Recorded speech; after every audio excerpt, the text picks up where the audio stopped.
joke, I've been a money maker. I've been a record breaker, taking credit as an educator. I've been known to spit the flows and make a shaky, shaky thing. Popping, locking, stopping, let it hang. Watch us as we drop this hip hop, it's like it stings. We make the whole room drop and everybody sing. We want the funk. We gotta have that funk. We kick it old school, we think we're so cool. We take it back to the past, we gonna act a fool. Up jumps the middle finger, make my yay. Hello, and welcome to Sports Buzz and Fan-atical View. I am your host, Scott D. Lewis, here live in studio, Comcast Cable, Channel 23, downtown Denver, Connecticut, on this June 28th, late in the month of June, almost July, almost the 4th of July. We'll have a little holiday in the middle of the week next week. It was some heavy rains last night, and they came back and got us some more. I got soaked this afternoon doing a few errands running around town, and I happened to pick the exact right times to get out of the car on two occasions and was drenched as more rain came down. And I think that is clearing out. It was clearing up as we were coming in, and I believe a nice heat wave is on its way. Maybe tomorrow, not so bad Saturday, but by Sunday for sure into next week. We're looking at high 90s through the holiday, it looks like. So get ready for the heat. I just actually heard from my friend out in Colorado. Remember, some of the viewers who've watched this show for many, many years now might remember when I had my friend Silent Bill, we called him, because he didn't talk much when he sat in on the show while visiting one time. But I just heard from him, 107 degrees in Fort Collins, Colorado, second hottest day in history. It's the new normal, people, with the weather, I tell you. You know, nothing going on out there, but that's what's happening, and we're getting ready for the heat wave here. All right, we do not, once again, and okay, yeah, so we're live, and we're still working on the new graphics, but we got one up, at least a temporary one. Maybe we'll keep working on that, but you see right there, the phone number, 203-792-4101 is the number. We're here till 7 if you would like to call in. We might be getting a call from my right-hand man, Mr. Bob Rowe Jr., who is on the road, the family truckster, as he's heading down to Pennsylvania with the family for a little long weekend, I think. He said he might call from the road. We'll see if he does or not, but if you'd like to call, it's 203-792-4101.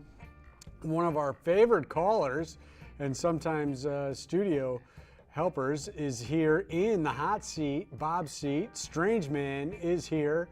He says his voice is a little, got to keep it cool, but I'm sure he can at least say hello. Strange Man, how you doing? I will say hello, Scotty.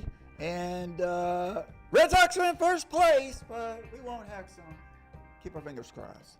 Red Sox are in first place. So Strange Man is here. He's working on the show, and we'll get him to chime in on a couple things. Bob's show spotlight on Tuesday nights at 9, Wednesdays at 12. He's hoping to soon get the Denver Westerners Celebrity Breakfast edited and on. There's been, you know, a lot of new stuff going on down here, so he's a little behind on that, but hopefully that'll happen soon. Our director extraordinaire, Mr. Mike Toohey's in there running things by himself. Expose Cinema, Friday nights at 9. Wednesdays at 1 are his show. We did sneak in and tape a show for him the other day, so he had something fresh up for you. All right, as I mentioned, heat wave on its way, a lot of rain. Out in Russia, there's been a pretty good amount of weather out there. They've seen a little bit of rain as they're playing the World Cup. Mostly sunny skies, it seems like, and a little bit of heat, but it seems like they're playing in some pretty good conditions. The group stage finished up today, so we have the last teams to make it through into the round of 16 are on the list, and they are Colombia and Japan, as Senegal was the last team to get kicked out in a crazy morning of games, as at one point they were ahead of the live standings, and then they fell all the way to third place and out. And it was they had to be eliminated in a tiebreaker for the first time ever.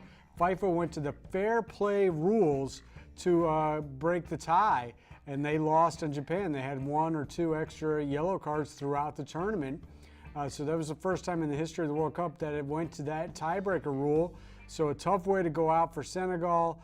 They were a very exciting and a fun team for everybody who was watching the tournament. But it'll be Colombia and Japan getting through. And Belgium and England rounded out the tournament today in the afternoon session, with Belgium beating England, and they got the top seed in their group. So Belgium will take on Japan, and England will take on Colombia. The biggest news of all, and we'll get to all the matchups in just a bit, but I did want to talk first. The biggest news of all coming out of the group stage, for the fourth time in recent memory, the defending champion, and it's a powerhouse, goes out. The biggest powerhouse maybe of them all, I guess Brazil would be the biggest, but Germany is eliminated from the tournament for the first time ever. They did not make it out of the group stage. The defending champ goes down, and they go down hard. And it was a crazy circumstance because Mexico was in their group, and he thought Mexico was clear and safe after they beat Germany and then beat South Korea. But it would have been a rare occasion for a team with 6 points and 2 wins to go out. But it looked like it was going to be a complete catastrophe for Mexico as they suddenly found themselves losing 3-0 yesterday to Sweden. And everybody just kept waiting for Germany to get the one goal they would have needed to get past South Korea, who had already been eliminated, and Germany would have advanced and knocked Mexico out. A cruel fate for them.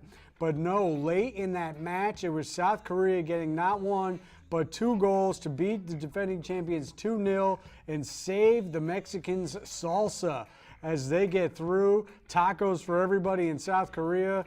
It was the Mexicans handing out tequila shots for their new best friend, South Korea, as they do avoid the catastrophe. I do not like to hear people saying, you know, they kind of got lucky getting in. You have to still take into consideration they did beat Germany head-to-head to set up the scenario that meant Germany had to win this last game to get in, and or Mexico just not even needing the result at all, which is what happened because they took care of business in their first 2 games, including beating Germany. So they do go through, and it was Mexico and Sweden getting out of that group as Germany gets knocked out.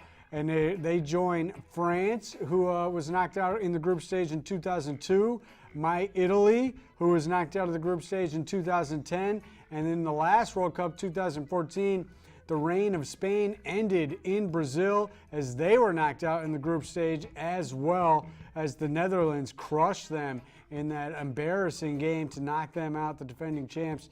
So it's becoming a trend for the defending champions to all of a sudden find themselves in trouble even just getting out of the group stage and into the single elimination games. So Germany, a team that has never lost, had won the top of their division, was the winner of their groups the last 7 in a row, never had not made it out of the group stage. They are out. There were some close calls for some other teams as well. We saw what happened with Argentina. They were really on death's doorstep, big time, fighting against Nigeria, who would have been in with a draw late in that match after Messi had scored a brilliant goal early in the game. They got a goal from another player with about 2 minutes left to play, and the Argentinians were finally able to exhale and celebrate. As we could see, they were just clearly playing with so much pressure. And it happened early when Messi missed this penalty kick against Iceland in their first game, and Iceland had the draw, and it just set them up. And then they got crushed by Croatia 3-0, and it looked like it was going to be just an utter disappointment for Argentina. But somehow, some way, they found a way to get past Nigeria, break the hearts of the Nigerians, so they advanced. Brazil had to work all the way through as well, as they were sweating it out into their final game. Usually Brazil is coasting through, but they have not got through. I mentioned I did this show with Mike the other day. We were talking about World Cup, and we're mentioning some of these big teams right now and defending champs and going out. And he asked me how many teams have won a World Cup, and I have the answer right here, right now. Brazil leads all World Cup winners total with 5. Germany, who just got knocked out, and Italy, who didn't even make it in for the first time this year, have 4 each. Argentina, who we were just talking about sweating to get through, and Uruguay. Uruguay won the inaugural World Cup. They both have 2. And England, France, and Spain have 1, and that is it. That's all. That's the list. Germany Italy, Brazil, Argentina, Uruguay, England, France, and Spain are the only countries to ever win a World Cup. So will we see somebody new this year as the final 16 are set? And there are some new teams in there, some teams who have done well, slightly well in the past, but never really been able to break through. Teams like Croatia, teams like Portugal, Russia, the host nation. You got Denmark, Belgium. You think maybe a team like Mexico, who had to sweat it out, Japan, or Colombia even, Sweden and Switzerland. Those are teams that are going to be in. But will they be able to get there first, or is it going to be another one of these powerhouses? Because we still see Uruguay, Argentina, France, Spain, all still there. Brazil, England, still there, although England hasn't won in forever. But before we get to the actual matchups, let's also just talk about a couple other things. The South and Central America teams, the CONCACAF teams, the teams that the United States has to play and get through, and they did not get through. Brazil, Mexico, Colombia all advanced. Costa Rica, Peru, and Panama did not. I really do like Mexico, and it's going to be Mexico versus Brazil in one of the matchups in the round of 16, which is a great regional matchup taking place on European soil. And no South or Central American team has ever won a World Cup on European soil, so that's another thing going against Brazil, Mexico, and Colombia. We'll see how that plays out. No African teams for the first time getting through to the round of 16 in recent memory. Late dismissals. We talked about Senegal, who started the day in second position and in. At one point they were in first position and all the way in, and then they suddenly dropped late and out. So they got knocked out. Nigeria was in with the draw taking place against Argentina, and they got knocked out with the late goal by Argentina, so they're gone. And Morocco also out as well. And no Middle Eastern teams getting through. Saudi Arabia, Egypt, Iran is the one team I thought really deserved a better fate. They played tremendous through this tournament. I thought they got a bad break against Spain as a game-tying goal late in that was wiped away by a dubious offside that was upheld by the review, which I thought it was onside. I thought that was a bad call. Spain then got lucky in their second to last game because they also had to come right down to the wire, and they had a game-tying goal late, which was called offside, and then ruled a goal as they went to the video review, and I thought it was offside. So Spain had two breaks where Iran had a goal against them wiped away by an erroneous offside that was upheld by video, and then one that was given to them after it was called offside by a play that looked like it was offside to me. So that was an interesting thing. And the darling of the tournament that everybody was looking for came out with that 1-1 draw against Argentina. Iceland, and the thunderclap was taking place. Their crowds were amazing. I've listened to a lot of these games while working, so a lot of this I've been tuned in strictly through audio, and listening to their games through the headset while working was absolutely mesmerizing as their crowds were going nuts, and they just could not get it done, however, so they got knocked out, and they were everybody's darling. They couldn't advance. And we mentioned some of the close calls. Also in that Argentina game, there was a handball, looked like, by Argentina, which would have given Nigeria a penalty kick late, and that would have given them a goal lead, which would have meant Argentina needed 2 goals, not just the one they got late. And that was overturned by video assistance review. So really close calls for Argentina and Spain. And some of it came with questionable stuff taking place in the box with offsides, non-offsides, video review, and the handball. But they get through. So here are the matchups. And it starts on Saturday. Tomorrow, or in 2 days, Friday is the first day off since the tournament started. It's been wire to wire, 3 games a day. They even had one day with 4 games. But on Saturday morning, it's France versus Argentina in the first game of the round of 16. That'll be a thriller. And then in the afternoon, it's Uruguay with Suarez, the biter, against Portugal and Ronaldo, who actually missed a penalty kick, stunningly enough, in their final game. He has 4 goals scored, but Suarez has gotten hot as well. I think he has 3. And they have also the the rivalry between Suarez playing for Barcelona and Ronaldo playing for Real Madrid. So there's a little extra juice there for that matchup.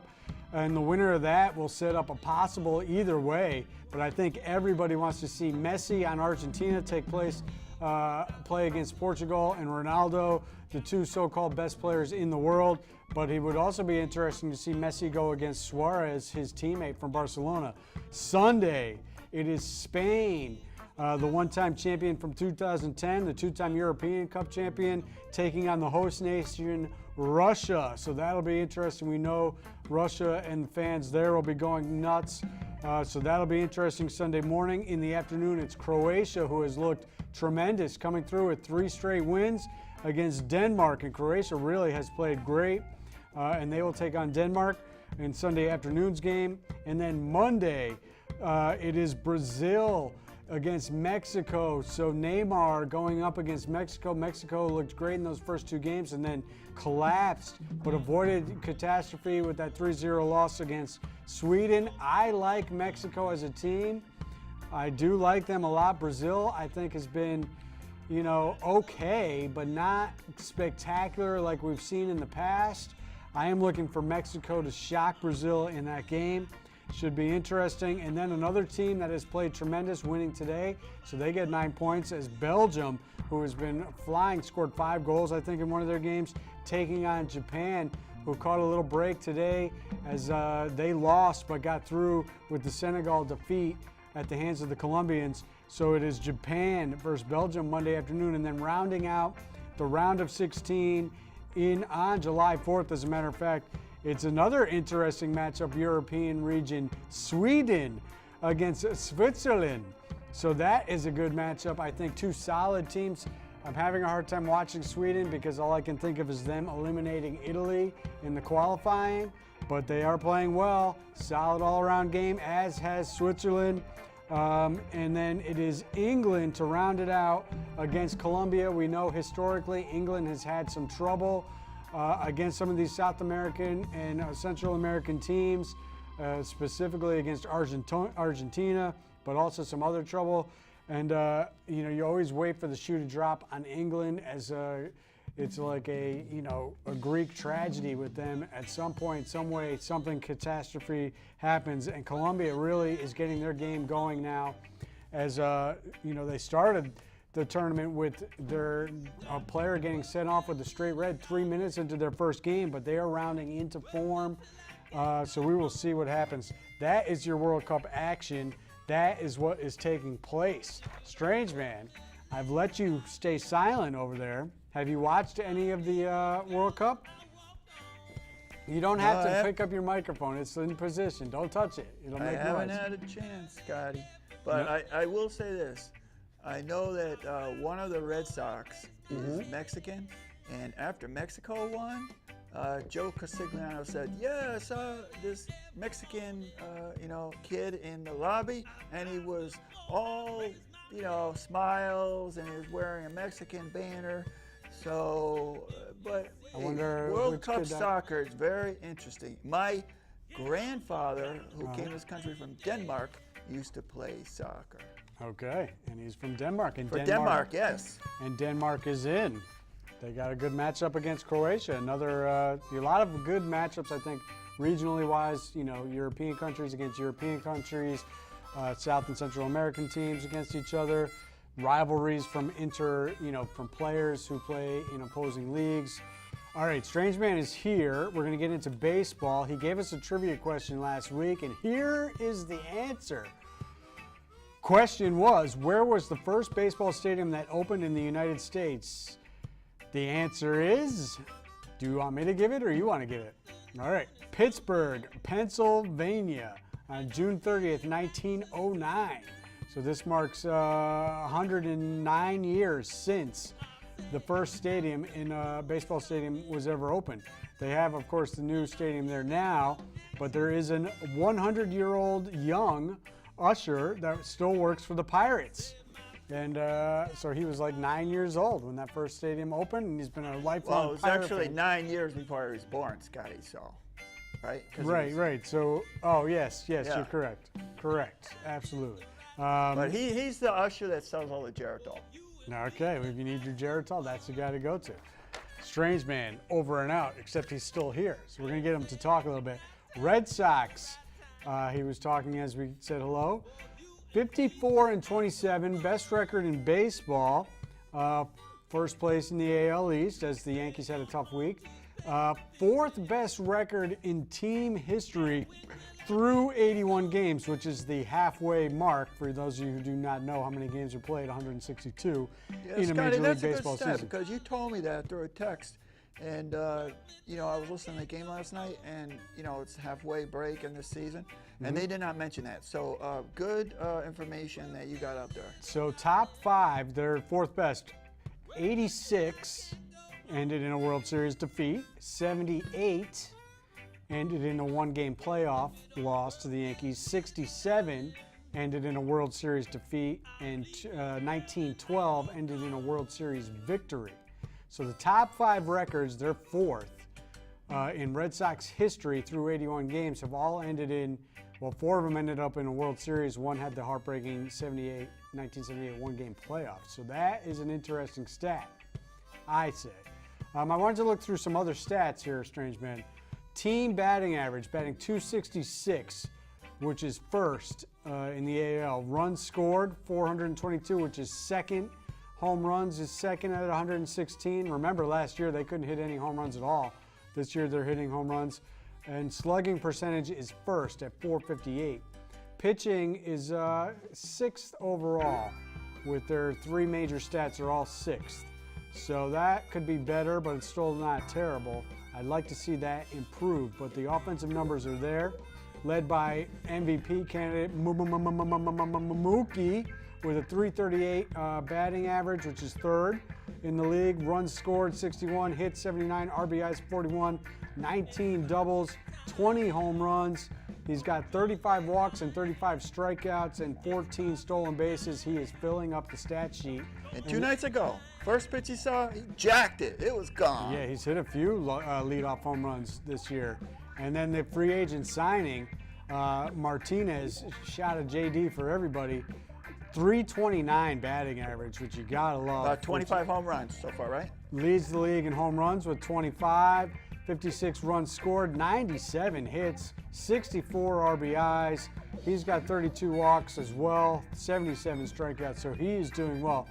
All right, how about the Yankees, who were swept in Tampa Bay last week, which was pretty terrible. Shut out last night in Philly, so they fall behind the Red Sox now at 52-26.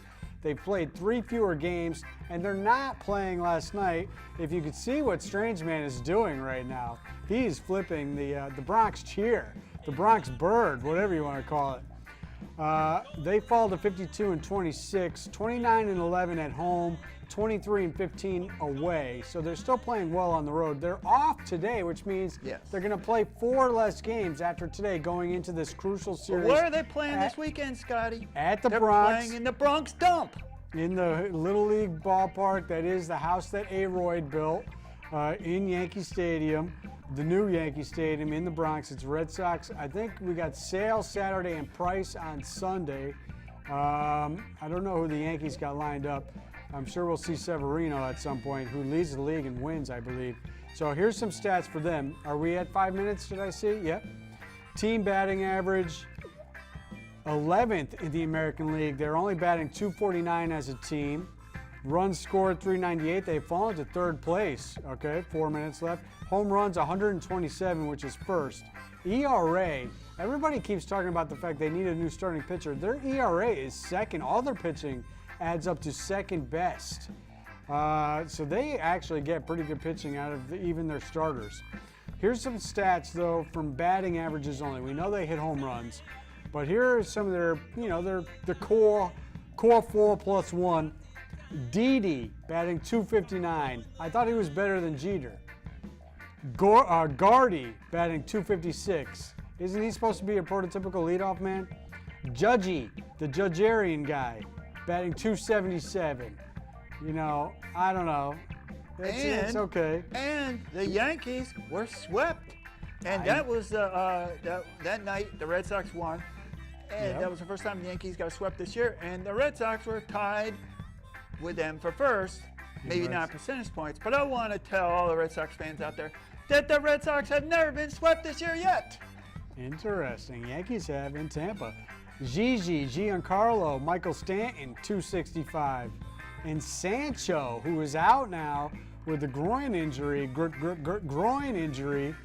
batting 190. 190! It's commonplace now, strange man, for baseball players to bat below the Mendoza line and nobody even blink at it. But 190 from Sancho, the Sanchez kid? Come on, really? All right, And Tampa the Bay's trade, won 5 in a row. They're 39 and 40. Cleveland, let's run through some standings. Has finally started to heat up. They're 8 and 2 in their last 10, 44 and 35. The rest of that division is a disaster. The Twins, 34 and 42. Detroit has lost 9 in a row at 36 and 46. Out west, you got a lot of competition out there. Houston's moved back in front of Seattle at 54 and 28. Seattle's 50 and 31. An interesting thing about that Sunday game, strange man, when the Red Sox won. We know with the Yankees and Red Sox, they're going to go back and forth. One of them could end up in a one-game playoff. Seattle right now would be that one-game playoff team that they have to play, and the Red Sox won that game, so they take the season series, so they would get the home game if they do end up playing Seattle if they have to play that one game. Well, you got to, I mean, be Because they beat them realistic. You got to 4-3, understand something about winning the that Yankees. Sunday night game.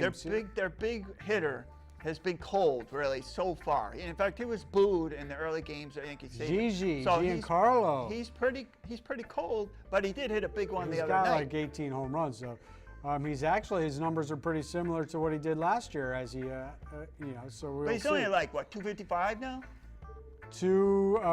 65. All right, let me keep running through these stats, these standings, because we're running out of time. How much time we got? 1 minute, all right. So we mentioned Seattle. Out west, it's the Braves still in first.